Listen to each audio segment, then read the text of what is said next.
Welcome back to Frontier Echoes, where forgotten stories of the wild frontier come alive once again. If you're new here, make sure to sit back, relax, and let your imagination ride through the untamed West with us. Today's story is one that has echoed for generations across dusty plains and quiet little towns. It's a tale of pride, power, love, and an unexpected gift that changed everything. This is the story of Clara Mayfield, the girl who was forced to marry a millionaire cowboy, and how his wedding gift silenced the whole town forever. Let's ride back in time. The year was 1893.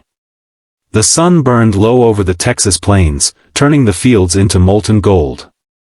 Cattle drifted lazily in the distance, and the dry wind carried whispers from every porch, every saloon, and every church pew in the small town of Lonesome Creek.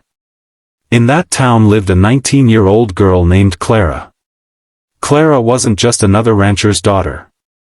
She was known for her wild spirit, the kind that didn't fit neatly into the quiet roles society carved for women back then. She could ride a horse better than most men, shoot straighter than the sheriff's deputy, and talk back to anyone who thought they could tame her. But life on the Mayfield ranch wasn't easy. Her father, old Henry Mayfield, had once been one of the proudest cattlemen in Texas. But the years had worn him down, drought, bad deals, and one cruel winter had left the ranch on the brink of ruin. And when debts start piling up in a small town, secrets don't stay secret for long. That's when he came, Elijah Boone. Elijah was no ordinary cowboy. He was a millionaire, the kind of man whose boots shined even after a day's ride, whose horses cost more than a man's yearly wages. He was tall, quiet, with eyes that seemed to see right through people. Some said he'd made his fortune in cattle trading. Others whispered darker stories, that he'd made deals no honest man would dare. But one thing was certain, Elijah Boone always got what he wanted. And what he wanted was Clara Mayfield. No one knew why. Maybe it was her spirit. Maybe it was her beauty, with her auburn hair and defiant green eyes that didn't bow to anyone. Or maybe, just maybe, it was something deeper, something he saw in her that no one else did. When Elijah approached Henry Mayfield, the old man was desperate. He didn't have much left, not his pride, not his fortune. And Elijah made him an offer he couldn't refuse. He said, "I'll pay off your debts. Every last cent. But in return, your daughter will be my wife." The town buzzed with gossip. Clara was furious when she found out. She stormed through the house, shouting that she'd never marry a man she didn't love. But her father, tears in his eyes, told her he had no choice. If she refused, they'd lose everything, the ranch, their home, even her mother's grave. That night, Clara sat by the old oak tree near the barn. The moonlight touched her face as she made her decision. She whispered softly, "If I have to give up my freedom to save my family, then so be it. But I'll never let him break me." The wedding was small but grand by Lonesome Creek standards. The townsfolk gathered outside the white chapel, whispering behind lace fans and dusty hats. Some said it was a blessing. Others called it a bargain of souls. Elijah arrived dressed in black, his hat low, his boots clicking like thunder on the wooden porch. Clara wore her mother's white dress, simple but pure, her hands trembling only once, when she looked into his unreadable eyes. The vows were said. The rings exchanged.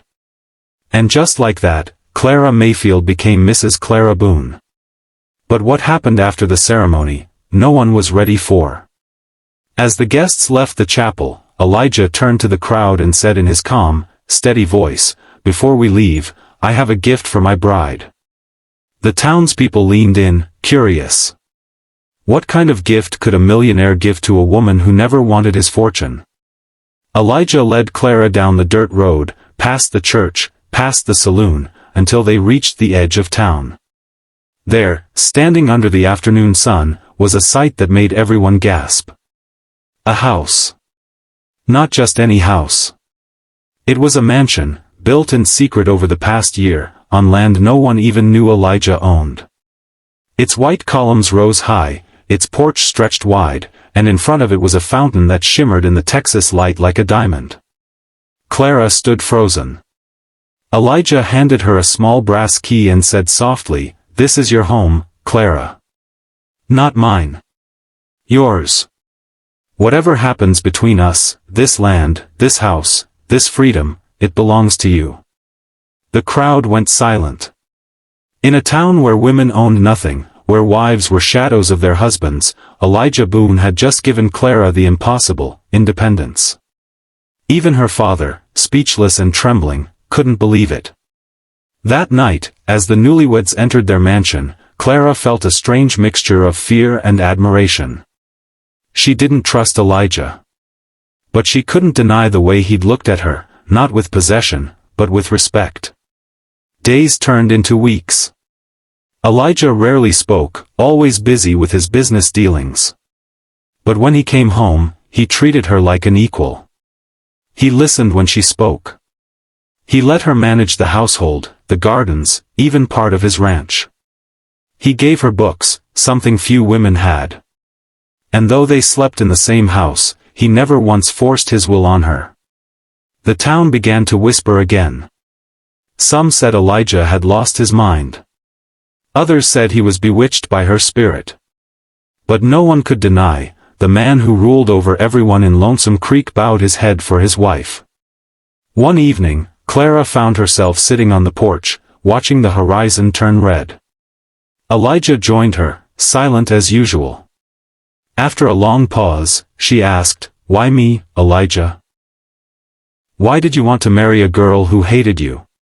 He smiled faintly, looking out at the land. "Because," he said, "I knew you'd never sell your soul for comfort. And I wanted someone who could remind me what I'd lost trying to buy everything else." That was the first time Clara saw him not as a stranger, but as a man. Months passed. Their relationship changed, slowly, gently.